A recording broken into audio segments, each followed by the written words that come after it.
नमस्कार दोस्तों, स्वागत है आपका इस वीडियो में। इस वीडियो में हम लोग बीटीएससी एएनएम को लेकर बड़ी अपडेट जानने वाले हैं। जिस तरीके से आप लोगों का जो बहाली का प्रक्रिया है वो धीमा पड़ा है और जो अभी सूचनाएं मिल रही है जिस अनुसार आप लोगों की जो बहाली का प्रोसेस है वो बहुत शीघ्रता से होने वाली है।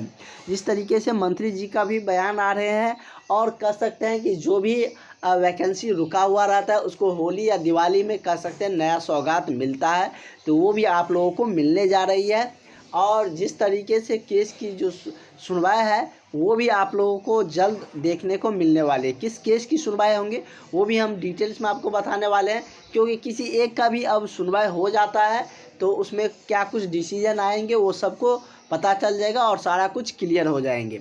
लेकिन वही यदि हम बात करें तो आप लोगों को अपनी तैयारी को बेहतर करनी चाहिए, क्योंकि जो नई बहाली है वो बहुत जल्द देने वाले हैं सरकार और आपके पास समय नहीं रहेंगे तैयारी करने का। इसलिए हम आपके लिए क्लासेज इवनिंग 7 बजे डेली क्लास चलता है, आप लोग क्लास ज्वाइन कर लीजिए। बीटीएससी 10,709 एएनएम को लेकर जो भी सूचना आती है वो सारी अपडेट तो हम आपको बताते ही रहते हैं, साथ में आपका क्लासेज भी चल रहे हैं। तो इस नंबर पर कॉन्टैक्ट करके आप लोग क्लास ज्वाइन कर लीजिए।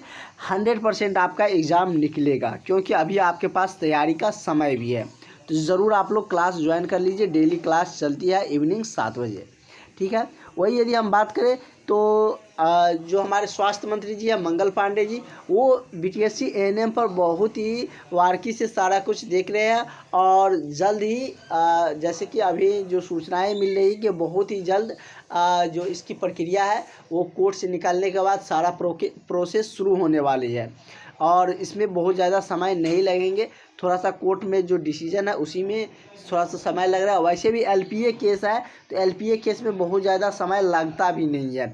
और ये जो केस है एलपीए वाला जो नया केस हुआ है ये आप लोगों को जल्द ही इसके जो सुनवाई है, जो फाइनली जो डिसीजन है वो भी आप लोगों को देखने को मिल सकते हैं, क्योंकि इनका सुनवाई जो दोनों जो पहले वाले जो केस है उनका जो कंबाइंड डिसीजन आने वाले थे जिस तरीके से हाईकोर्ट ने कहा था, तो उससे पहले इनकी सुनवाई हो सकती है। जो एलपीए जो 269 जो केस नंबर है इनकी सुनवाई आप लोगों को पहले देखने को मिल सकती है, क्योंकि इसका जो फाइलिंग है वो 20 मार्च को ही हो चुका है। तो 20 मार्च को ही हो चुका है तो एलपीए केस में बहुत ज़्यादा समय लगता नहीं है। जैसे कि आपने देखे होंगे कि जो पिछला वाला जो एलपीए थे 238 वाला, उसका कितना 1 सप्ताह के अंदर उनकी सुनवाई हुए थे।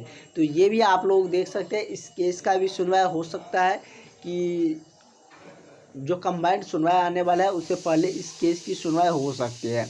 तो जो कुछ भी होंगे, किसी भी केस का सुनवाई होता है तो उसका कोई न कोई कैलकुलेशन ज़रूर निकल कर आएंगे कि क्या कुछ कोर्ट का निर्देश देते हैं और आयोग क्या कुछ इस पर स्टैंड किस बात पर स्टैंड करते हैं और किस तरीके से वो ज्वाइनिंग की जो आगे की प्रक्रिया है वो पूरा करना चाह रहे हैं। जिस तरीके से आयोग ने भी कोर्ट का दरवाज़ा ठकठकाया है तो समझ सकते हैं कि आयोग भी चाह रही है कि हम जो प्रोसेस से बहाली कर रहे हैं वही हमारे लिए बेटर है।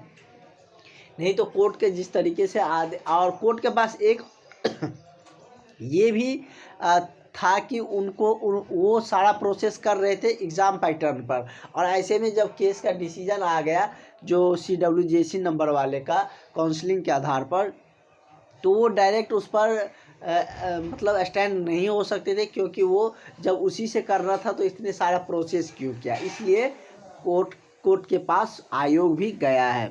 तो क्या कुछ होते हैं उसके रिगार्डिंग जो कुछ भी अपडेट आएंगे वो सारी जानकारियाँ हम आप तक ज़रूर पहुँचाएंगे। Thank you.